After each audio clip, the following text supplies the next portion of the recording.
এটা হলো পাসপোর্ট। এটা পাসপোর্ট করতে আমাদের কয় টাকা লাগে জানেন? এটা পাসপোর্ট করতে সব মোট খরচ হয়ে প্রায় 9, 9.5, 10,000 টাকা খরচ হয়ে যায়। কিন্তু একটা পাসপোর্টে খরচ কয় টাকা? এটা পাসপোর্টে খরচ 5,750 টাকা। সব সরকারি ভ্যাট দিয়ে 5,750 টাকা। আর এদিক যদি পুলিশ ক্লিয়ারেন্সে যদি 500 বা এটা দেওয়া লাগে, অন্ত বর্তমান দেওয়া লাগে না, ওই মনে করেন 5,750 টাকা।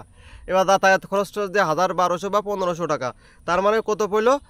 প্রায় 6-7 হাজার টাকা ধরেন এই পাসপোর্ট করতে, যদি একার মতন একা করা হয়। আর একার মতন একা করতে গেলে ও পাসপোর্ট হতেই চায় না। এই সমস্যা ওই সমস্যা, এটা ওটা যাগ্য মোট 10,000 টাকা পাসপোর্ট করতে খরচ হয়। আর এই পাসপোর্টে একটা ফ্যামিলিকে ধ্বংস করে দেয়। যদি আপনি বলেন কিভাবে ধ্বংস করলো, একটা পাসপোর্ট করতে, পাসপোর্ট করার পরে টাকা লাগে 5.5 লক্ষ টাকা কি 6 লক্ষ টাকা লাগে এই পাসপোর্টে জমা দিয়ে বা বিদেশ জাতি।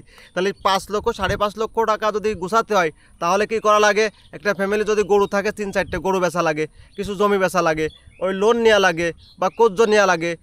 এই কায়দায় এই পাসপোর্ট কিন্তু একটা ফ্যামিলিকে কী করে দিচ্ছে? ধ্বংস করে দিচ্ছে। আর যদি কোনো কায়দা যদি এই পাসপোর্ট নিয়ে যদি বিদেশ চলে যেতে পারে, তাহলে তো বড়ই ভালো। কিন্তু যাওয়ার পরে কি হচ্ছে দেখেন, যাওয়ার পরে এই পাসপোর্ট করে নিয়ে যাওয়ার পর যে জায়গা যাচ্ছে, যে কোম্পানিতে যাচ্ছে, যাওয়ার পরে ওই প্রবাসীকে বিক্রি করে দিচ্ছে, বিক্রি করে অন্য কোম্পানিতে দিচ্ছে। দেওয়ার পরে এর 1 মাস কাজ করে 1 মাসের বেতন দেয় না, বেতন 2 মাসের বেতন দেয় না, 3 মাসের বেতন দেয় না। কোনে খাচ্ছে, কোনে কি করতেছে, কোনো খোঁজ খবর নেই। তাহলে এই যে এই প্রবাসীরা যাচ্ছে বাংলাদেশ থেকে, জাতি যে যার টাকা খরচ হয় সেই টাকা তো সরকার পাচ্ছে। কিন্তু দেখেন, যদি আজকে আমার বাংলাদেশে এই পাসপোর্ট বা এই প্রবাসীরাই কিন্তু বাংলাদেশে আরেকজন যোদ্ধা। কারণ এই 5 আগস্টের আগেও কিন্তু এই যোদ্ধারা প্রতিজ্ঞা করেছিল যে আমরা বাংলাদেশে কোনো রেমিটেন্স পাঠাবো না যতক্ষণ এই হাসিনা সরকার পতন না হয়। দেখেন, হাসিনা সরকারের পতন করার আর একটা যোদ্ধা কিন্তু এই রেমিটেন্স যোদ্ধা বা এই বিদেশিরা। আসলে ক্ষমতার চেয়ারে যারাই বসে তারা সব ভুলে যায়, অতীত ভুলে যায়। এই যারা যে রেমিটেন্স যোদ্ধা আছে, এদের খোঁজ খবর নেওয়ার মতন কোনো লোক নেই। এই এম্বাসিতে গেলে এই ঘোরায় সেই ঘোরায়, এই কাগজপাতি নিয়ে এটা করায় সেইটা করে। একজন প্রবাসী যদি মরে যায়, বাংলাদেশে আসার মতন কোনো নেই। মানে নানান কায়দায় প্রবাসীরা আর কি ভুগতেছে।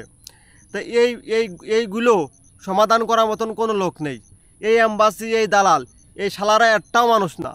এ যারা আছে এরা সব অমানুষ। অমানুষ যদি না হয়তো দেখেন, আমার ভাইরা আছে, এরা এসে দুবাই যাওয়ার জন্য এদের কাছ থেকে 1 লাখ করে টাকা এবং পাসপোর্ট নিয়ে থইছে। দুবাই নেসছেও না, আবার কোনো কথাও বলতেছে না। তাহলে এই যে দালাল আর এই যে এম্বাসি বা এই এজেন্সি, এরা একটাও মানুষ না। যদি এরা মানুষ হতো তাহলে বাংলাদেশে আজকে এই হালচাল হতো না। আর যারা চেয়ারে বসে, তারা চেয়ারে বসার আগে বহুত কথাই বলে, আমরা প্রবাসীকে নিয়ে করবো, তা করবো, এটা করবো, সেটা করবো। কিন্তু চেয়ারে বসার পরে সব ভুলে যায়। এই প্রবাসীরা যদি বা এই প্রবাসীরা যে পরিমাণ টাকা অর্থ খরচ করে যে প্রবাসে যায় বা প্রবাসীরা টাকা পাঠায়, এর কোনো মূল্যই দেয় না কেউ। এখনই যদি প্রবাসীরা আন্দোলন শুরু করে আমরা রেমিটেন্স পাঠাবো না, এ বাংলাদেশে আবার চলে যাবে। তো রেমিটেন্স যোদ্ধা করে আপনাদের খোঁজ খবর নেই, আপনারা চেয়ারে বসলেই ভুলে যান। এই দালাল আর এই এম্বাসিগুলো সব বয়কট করে দেবেন, না সব বন্ধ করে দেবেন। কারণ এই এম্বাসি এবং এই দালালগুলোই বাংলাদেশে এই যুবকদের এই পরিবার, মানে নিম্ন পর্যায়ের পরিবারগুলিরা ধ্বংস করে দিচ্ছে। 1 লাখ টাকা নিয়ে আজকে 2 বছর 1.5 বছর করে পর্যন্ত পাসপোর্ট সে আটকাত হয়েছে। এই দালাল চক্রে, এই এম্বাসিগুলো, এই এজেন্সিগুলো, এইগুলো হয় বন্ধ করতে হবে। আর নয় আপনারা যারা প্রবাসীরা আছেন, আপনার রেমিটেন্স পাঠানো বন্ধ করে দেন।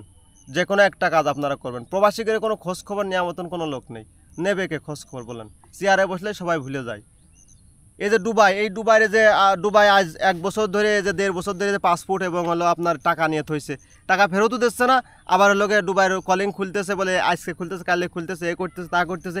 এইটা নিয়ে মন করেন যে এই যে আমাদের মতন যারা যুবক আছে, এদের অবস্থা নাজেহাল হচ্ছে, এরা ধ্বংস হয়ে যাচ্ছে, এদের পরিবার ধ্বংস হয়ে যাচ্ছে। এই বিষয় নিয়ে আপনারা একটু কথা বলেন। আপনারা চেয়ারে বসে সব কিছু ভুলে যান।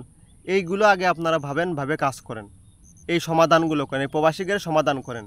আর সমাধান যদি না করেন তাহলে গদি ছেড়ে দেন, এই হলো কথা। আর এই অ্যাম্বাসার, এই দালাল চক্রগুলো আগে ধরে এদেরকে পানিশমেন্ট দেন। আর না এদের লাইসেন্সই বাতিল করে দেন। কথাগুলো মাথায় রাখবেন। সবাই ভালো থাকবেন।